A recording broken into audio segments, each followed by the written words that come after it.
My father makes fun of me. He says I'm not good enough to be his son. And why does he say that? It's because I run a successful bakery, and I'm not an engineer like my brother is. And apparently I need to be an engineer or a doctor or something like that to be considered, in the eyes of my father, worthy. Well, I have a little trick to tell him about how successful my bakery really is. Hey guys, it's Matt. I'm here to share my story. I don't know why, but I got up this morning and felt like writing an autobiography of sorts. I don't have a lot of friends, and my family, well, I'd like to write about them in particular. They aren't really the kind of supportive people that you'd want. I just felt if I write it all here, it would be easier for me to let stuff go. My father, Dan, has always preferred my brother, Sam, over me, because he's an engineer and I'm not. I have my own bakery and I have a passion for baking. He never supported my dreams, and he's constantly finding fault in everything I do and just praises Sam for the little of things. He also leaves no stone unturned to humiliate me in front of everyone. One day, Sam showed up and asked Dan to hand over all his wealth, and he did it. The worst part about it is that he gives Sam his farm and the house, but gave me just a shabby trailer that has not been used for years.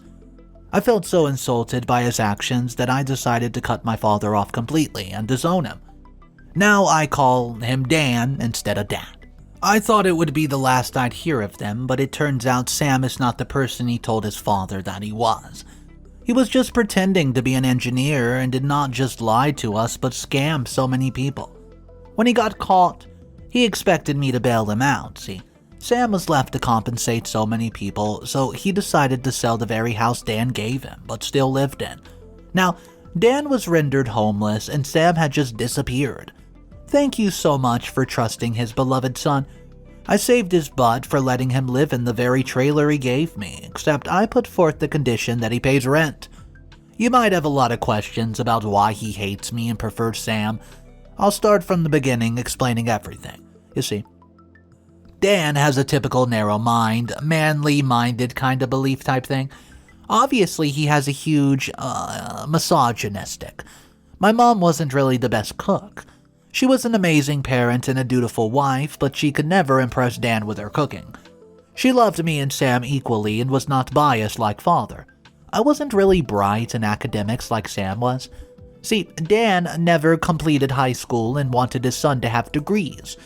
Dan despised me as a kid for being bad at sports and math, and he would frequently abuse my mom for not knowing how to cook. I came up with an idea as a 12-year-old that if I cooked well, she would not be abused anymore, so that's when I started cooking. My mom encouraged and even supported it. Pretty soon, I was able to whip up some full-course meals. I put a stall at the fair and sold cupcakes. Everyone loved it. It was the kind of validation I needed because I was constantly bullied at school. My father never said good things about me, and I thought my dad would be proud of me, but he rebuked me and told me that I need to focus on studying, instead of fooling around and doing girly stuff. I was demotivated for a while, but I got back to baking and decided that I would pursue it as a career. Mom was happy with my choice and really supported me. I never shared my passion with Dan because I knew that he would disapprove, and I didn't want him to discourage me. He kept being abusive towards me and my mother, but Sam was the apple of his eye. My father spoiled Sam silly and gave him everything he wanted. When I was 16 years old, my mother passed away from a lung disease. She knew that she was going to die, so she left a will for us. She left all her savings to me and Sam for education, and Dan took all the money she saved and gave it all to Sam, left nothing for me. Sam got accepted to a university where he left to pursue engineering in another city. I wanted to pursue culinary arts, but I had no money. At the time, I was struggling with the weight issue, and I'm still overweight, but at the time I was obese. Dan would constantly taunt me over my obesity and my choice of career. Living with him turned out to be hell. I decided to apply for a student loan and work part-time to fund my education. No one was willing to give me a loan without a cosigner or any collateral. I asked Dan to be my cosigner, but he refused, and I could not get a loan at the time, and my dreams were absolutely shattered. When I asked why Dan did not want to be my cosigner, he gave me the reason that I could die because of my weight. and he did not want to take any risk. I was offended and dejected by his harsh comments about my body. I did not give up. Despite all the obstacles in my path, I was determined to grow and I wanted to end up doing something big. I joined a bakery in a town nearby, and it was a lot of traveling going there every day, but it was all worth working there. The bakery is one of the most famous bakeries and pastries in the state. People come from far and wide to get bread and cake. The owner, Monique, 72 years old, is one of the loveliest women I've ever known. She taught me everything I know today, and she's not greedy, and has kept her bakery humble. Her bakery was always crowded and had people coming back and forth for more. Monique shut down her bakery and decided to retire. That's when I started my own bakery in my own town.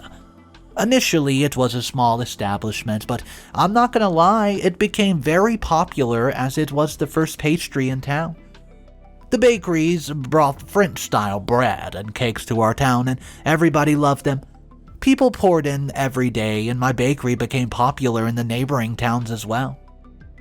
My bakery flourished, and I was complimented on my success by everyone.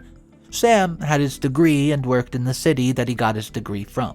He did not come back home because he had better opportunities, apparently. I felt I was successful too, but Dan only cares about Sam. He would praise Sam all the time and belittle me in front of everyone for having a bakery. He'd call me fat and laugh at me for doing a woman's job and learning my skill from a woman. He embarrassed me in front of everyone, and his male friends would laugh at me. And, well, Dan was getting old, and he would boss me around. I lived with him and would do all the chores for him and do whatever he said. See, Sam rarely came home giving excuses because he was so busy. Dan would believe all his excuses, but he would miss Sam all the time. All he would speak about was Sam this, Sam that. He would never stop singing about Sam's achievements and comparing me to him and his success. He kept calling me uneducated and taunting me, saying that Sam was smarter than me and that he studied hard. He thought that Sam had a real man's career and I just did small, mediocre jobs.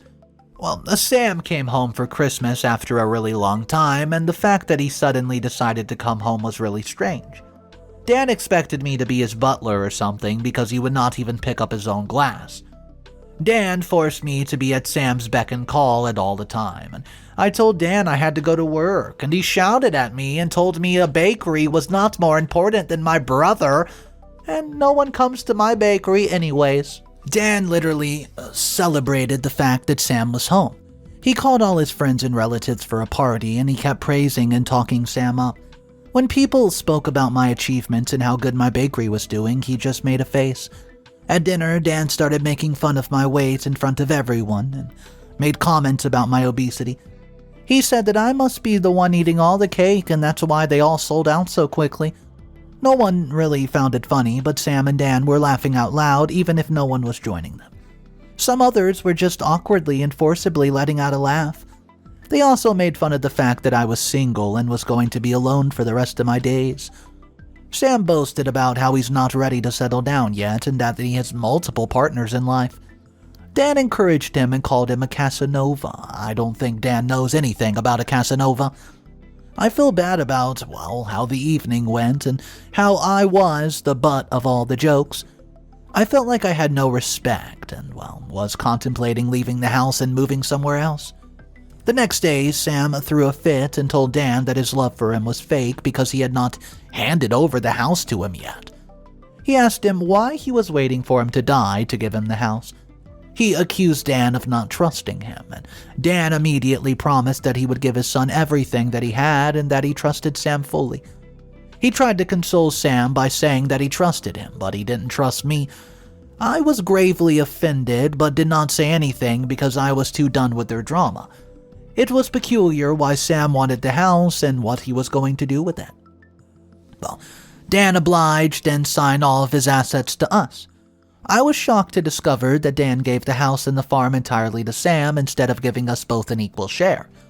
Dan just gave me his old shabby trailer that he uses as a shed and hasn't taken out in years.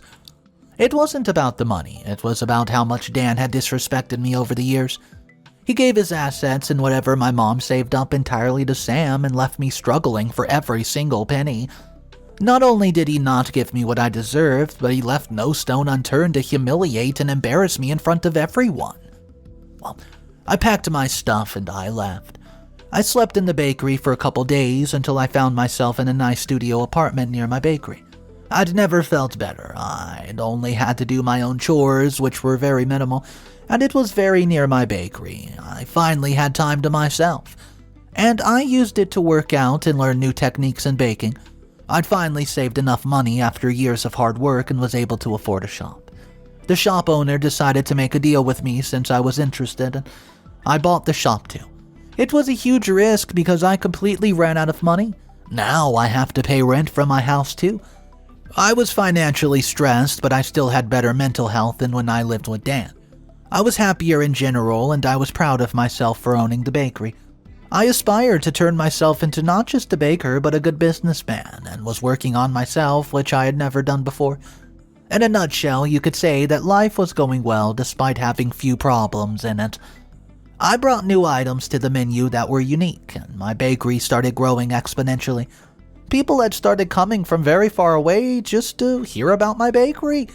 Well, I get a call one day from a police precinct saying that someone wanted to talk to me.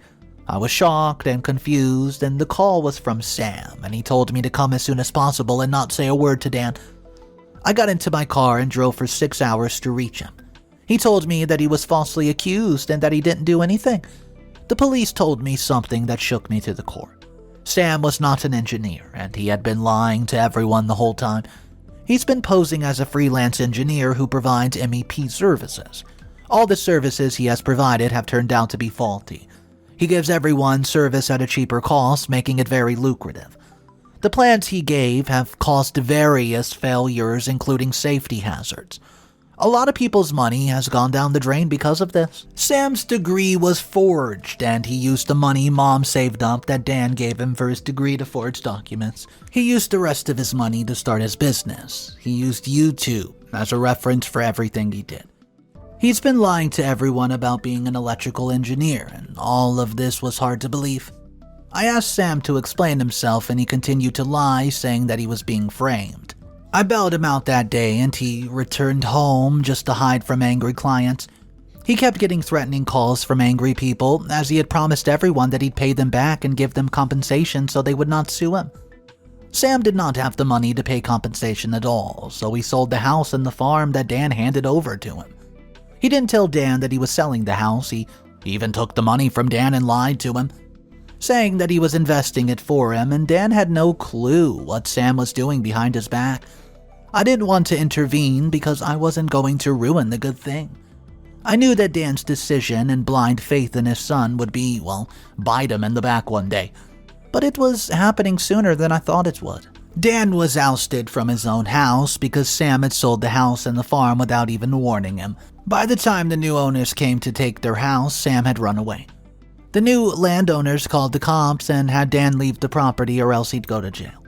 Dan was literally in tears and humiliated at being asked to leave, and all the neighbors had gathered and everyone found out that Sam sold the house, and it was embarrassing for Dan. They were all commenting on how bad a son Sam is, and they all took him into their house and insisted that he ask me for help. Dan had no choice but to call me and beg for help. I told Dan that my house was too small for him, but there was a trailer. I'd gave him the trailer to live in, but I told him I expected rent from him. He asked me why I would take a rent from my dad, and I responded that I don't consider him my dad anymore because he's never acted like it. I rubbed the betrayal his beloved son gave him into his face. To rub more salt into his wounds, I revealed to him that Sam was not an engineer and his degree was fake. I told him how Sam had gone to jail for scamming people and that I was the one who bailed him out. Instead of feeling bad and realizing his mistakes, Dan shouted at me and told me that I was lying. He excused Sam and said that Sam must have had his reasons for selling the house and that Sam must be in real trouble. Dan belittled me and told me that I was just greedy and taking advantage of the whole situation. He pointed fingers and said I was evil for being jealous of my older brother when it was actually my fault. I had done nothing in life, and I laughed at how delusional he was and left him alone in his trailer. I decided that I would leave it, up to time to teach him a huge lesson. There's a lot to take from all this. Don't underestimate anyone and let people do things that make them happy. They'll be more successful if they're passionate about their work. Definitely don't spoil your kids or blindly trust them. My dad made fun of my flaws, but he was the reason for a lot of them. I could have done better in life if I had the support. The lesson I've learned from this is to know when to leave if you're not being respected in a particular space. It changed my life in so many ways, and if any parents reading this, please take notes and always encourage them. Boosting their self-esteem matters a lot. Thanks for reading. Until next time. Update number 1. Hey everyone, remember how I said that I'd leave it up to, time to teach Dan a lesson? Well, I think it's kind of working. Dan realized his mistakes and a very influential drug dealer, let's call him Tony, was duped by Sam. Tony asked Sam for compensation, but Sam did not know how powerful he was. He gave Tony half the amount in counterfeit notes. Sam hid counterfeit notes under real money to dupe Tony, and Tony wanted his money, and Sam was nowhere to be found. Tony found where Dan lived, went to his trailer, and threatened him to pay $10,000 in full. Tony told Dan how Sam duped people using fake degrees and gave him counterfeit notes to pay off the compensation. Dan had to believe him at this point. He was shocked to hear Sam's truth. He finally realized I was not lying to him. Dan had arranged $10,000 or else Tony would kill him.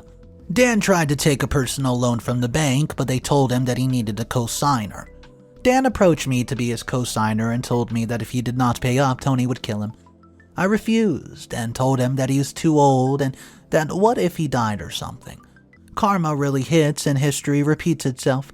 He begged me to help him, but I did not give in. I knew he would arrange the money one way or the other, and he sold his car, his only possession, and he left after Sam sold the farm and took his money. Dan sold his car and got around $5,000 for it. He offered Tony the money and told him he'd pay the rest later. Tony straight up refused and told him he didn't trust him. He told him he wanted the amount in full in 3 days or he'd shoot Dan. Find Sam and shoot him too. Dan got extremely frightened, as you can imagine, and Dan begged me to do something. At that point, an idea struck with me. I told him that he would have to work for it. I gave him a job at the very bakery he resented. I gave him a job as a cashier that paid $13 an hour. I even lent him $5,000 to give back to Tony. Tony took the money and punched Dan in the face for fun. Dan came to work the next day with a sore eye, and Dan hated working at the bakery, but he desperately needed a job. Everyone in town made fun of him for being betrayed by the son he praised and working at the bakery he once laughed at. Karma really hit him badly. I took the opportunity and bossed him around. All I wished for was satisfying revenge from the time that he bossed me around. After everything that happened, he still hasn't even tried to apologize to me for everything he did. A customer came up to me and asked me if the cashier was my father because we looked so eerily similar. I told her that he was not my dad. The look on Dan's face was memorable. I guess he felt really offended. I'm glad Dan found the truth about Sam. He also paid the price for blindly trusting him. Dan gave all his wealth away to Sam and is now left with nothing. He can't live in a trailer in his old age, and he can work for another 2 years. After that, he's probably going to end up in an old age home or something. I could never forgive him for what he did, and I'll continue to disown him. I know I'm wrong for this and I should forgive him, but I just can't bring myself to forgive him after everything he did to me and my mom. I hope he repents of his actions because I don't see an ounce of regret.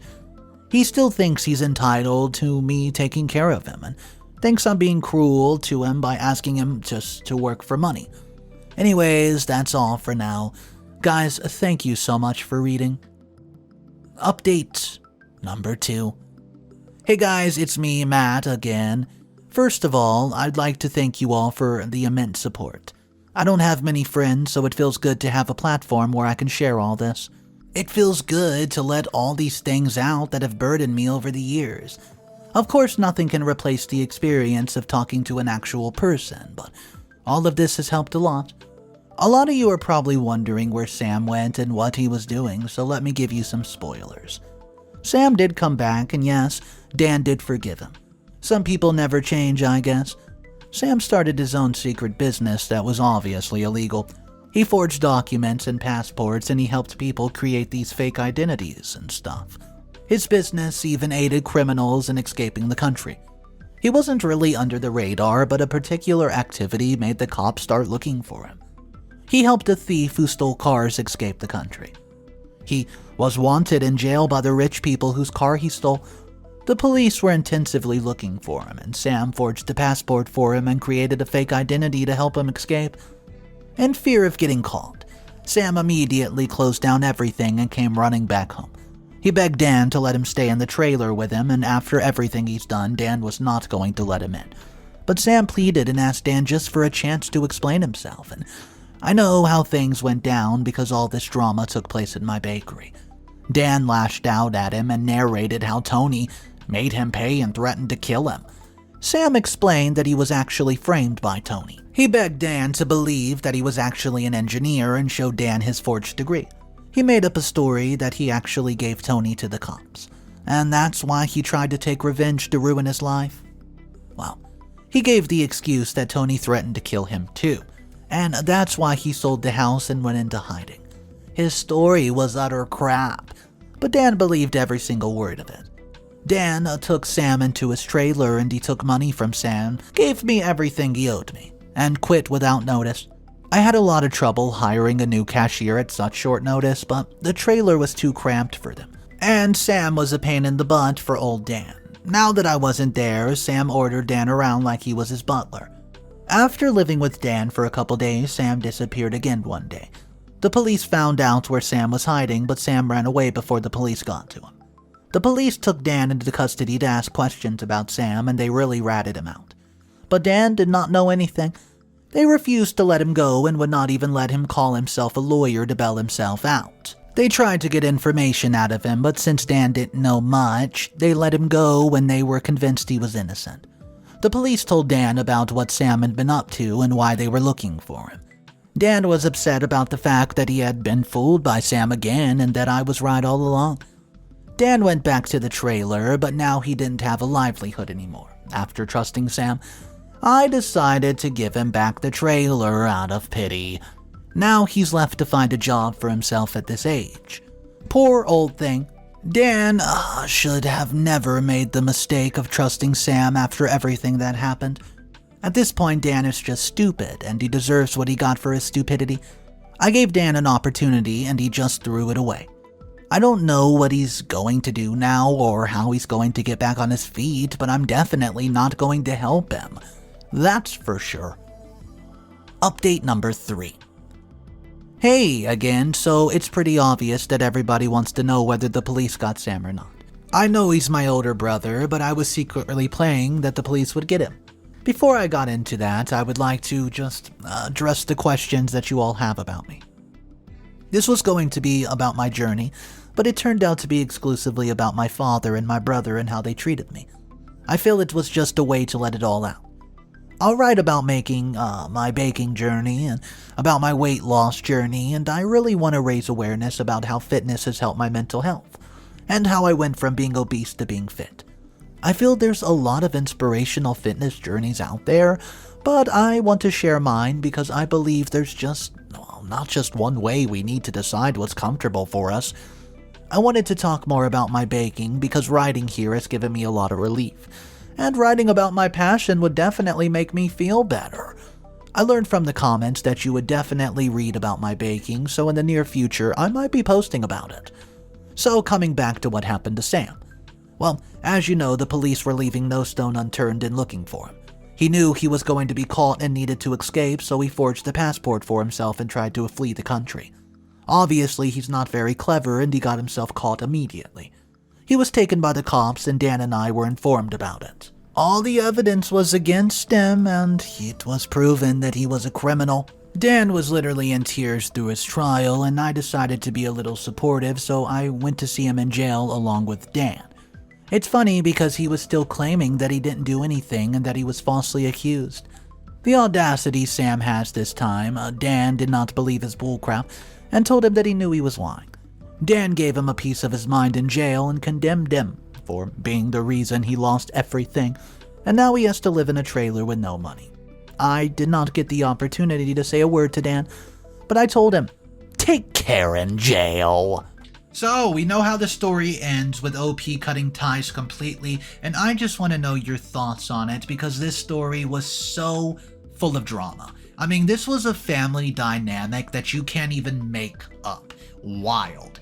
I want to know your thoughts about Dan and how at first, Dan basically hated OP, made fun of him left and right for having a bakery, and by the end of the story, he was relying on him. So I just want to know where your emotions are on this story. So downstairs in our comment section, drop your thoughts about this question and just tell me what you would do if you found yourself in OP's position. Guys, my name's Mr. Reddito, and I want to thank you for joining me on today's video. And if you want more daily stories similar to today, all you have to do is click that subscribe button underneath this video, and don't forget to click that little bell notification icon. It'll pop a notification into your browser or wherever you're watching this, and you'll know when I upload a video. So thank you once again, I'll see you tomorrow, and just remember, it's cool to be kind. Peace.